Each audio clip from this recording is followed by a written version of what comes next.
Eli's phone vibrated on the nightstand, dragging him from uneasy sleep.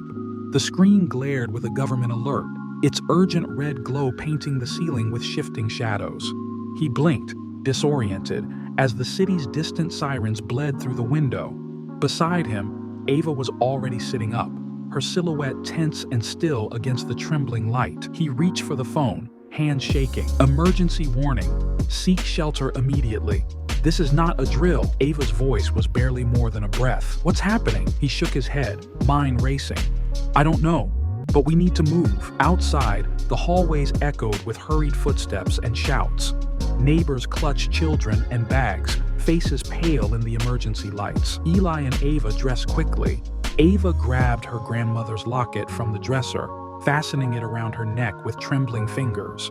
Eli stuffed his sketchbook into his backpack, almost out of habit. They hesitated at the door, the weight of uncertainty pressing down. The building's intercom crackled, a voice urging everyone to the underground shelter. But Eli's gaze met Ava's and something unspoken passed between them. Let's go to the pier, he said quietly. If this is really it, I want to see the sky. With you. Ava's eyes glistened, but she nodded. Okay, with you. They slipped out into the storm. The city transformed by chaos and rain. Sirens wailed, echoing off the high-rises. Streetlights flickered, casting long, warped shadows on the slick pavement. They ran, hand in hand, past abandoned cars and shuttered shops, their breath visible in the cold night air. The waterfront was eerily still. The carnival rides stood silent, their bright colors muted by the storm. The Ferris wheel loomed above the boardwalk, a ghostly outline against the bruised sky. Eli and Ava climbed the creaking steps to the old platform, pausing to catch their breath. Ava shivered, pulling her jacket tighter. Remember when we first came here? She said, her voice trembling. We were so young. You threw up after the roller coaster. He laughed, the memory cutting through the fear. You made me go on it twice. She grinned.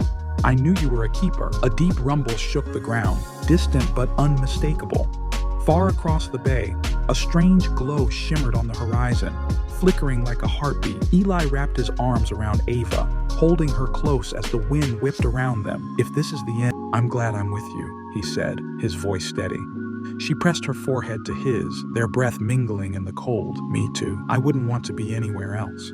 They stood together, watching the city's lights blink and fade, one by one. The air felt charged, every second stretched thin. Around them, the world seemed to hold its breath, teetering on the edge of something vast and unknowable. Ava squeezed his hand, her grip fierce. What do you think happens next? Eli searched her eyes, wishing he had answers. I don't know, he admitted, but whatever it is, we'll face it together. A sudden blinding light swept across the bay, swallowing the city in silver. For an instant, everything was silent.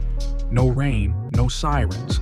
Just the two of them, hearts pounding in the hush. The Ferris wheel's metal glinted in the strange glow, the water below perfectly still. Eli felt time slow, memories flashing through his mind. Their first kiss in the rain, late-night talks that stretched until dawn, the way Ava's laughter could fill a room. He thought of the fights they'd weathered, the tears and the apologies, the quiet mornings spent tangled in blankets, all the ordinary days that now felt extraordinary. He realized in that suspended moment that he wasn't afraid. He was grateful for every second, every breath, every heartbeat shared. Then, just as suddenly, the light faded. The storm clouds hung heavy overhead. The city stretched out below, unchanged yet somehow different. The carnival ride stood silent, the boardwalk empty except for the two of them. Eli and Ava stood on the platform, breathless, waiting. The world was quiet, poised on the edge of something new or nothing at all. Was it over?